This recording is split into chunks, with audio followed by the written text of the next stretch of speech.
এই শয়তান পুলিশ তোক মই কইছো পুলিশ সাবধানে চলবি।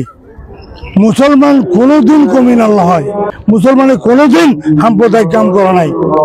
তোমালোকে মোক জ্বলাই নলবা, আমাক সুন্দরভাবে সভা হয়ে আছে, ধর্মর বাদে কোনো কথা হওয়া নাই। এতিয়া আলী আকবর মিয়াক বেয়া পাবা, তোমালোকে জ্বলালা কিয়? ধমকি কিয় দিছ? সেইকাৰণে আলী আকবৰ মিয়াও ধমকি দিছে। তোমালোকৰ নিচিনা এনেকুৱা পুলিচ কেইটাক ঠিক কৰিবলৈ মা দেউতাই আলী আকবরক জন্ম দিছে। ভয় খাই বিয়া পাই লাভ নাই।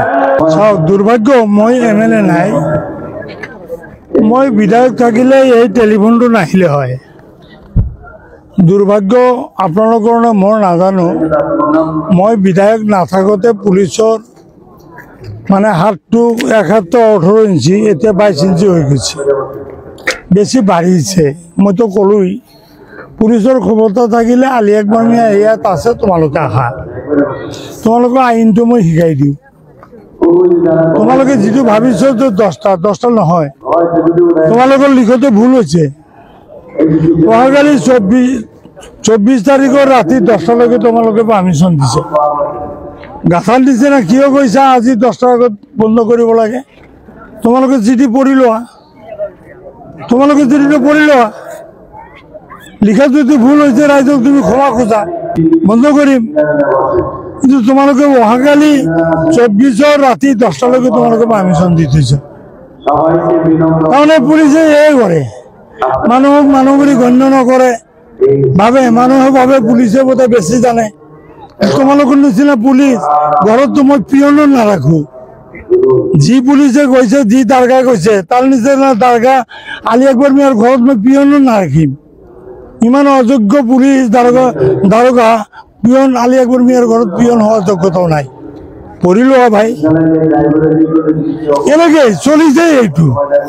মানে মুসলমান হলেই তেওঁলোকৰ মানে পুৰণি উঠি যায়।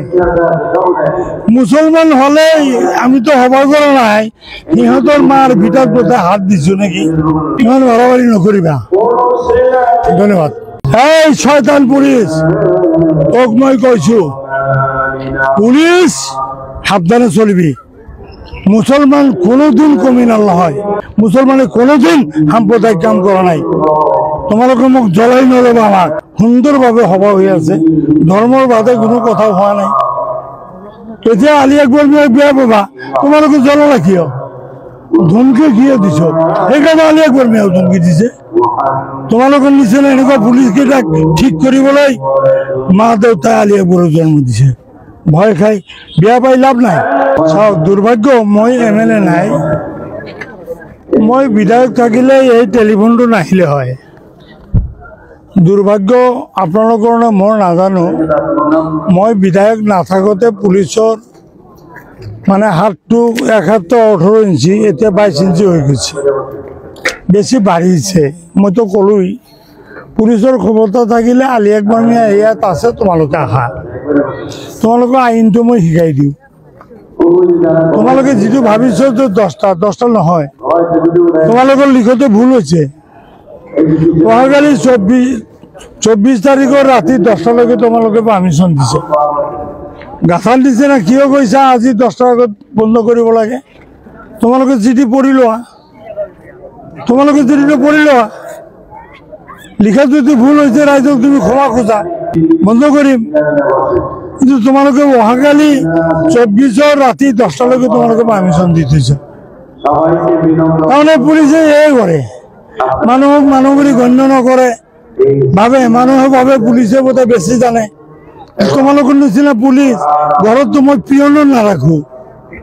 যি পুলিচে কৈছে, যি দাৰগাই কৈছে, তাৰ নিচিনা দাৰগা আলী আকবৰ মিয়াৰ ঘৰত মই পিয়নো নাৰাখিম। ইমান অযোগ্য পুলিচ দাৰোগা পিয়ন আলী আকবৰ মিয়াৰ ঘৰত পিয়ন হওয়ার যোগ্যতাও নাই। পড়িল ভাই, এনেকে চলিছে এইটো। মানে মুসলমান হলেই তেওঁলোকৰ মানে পুৰণি উঠি যায়। মুসলমান হলেই আমিতো সভা কৰা নাই, সিহঁতৰ মাৰ ভিতৰত বোধহয় হাত দিছো নেকি। ইমান বাড়াবাড়ি নকৰিবা, ধন্যবাদ।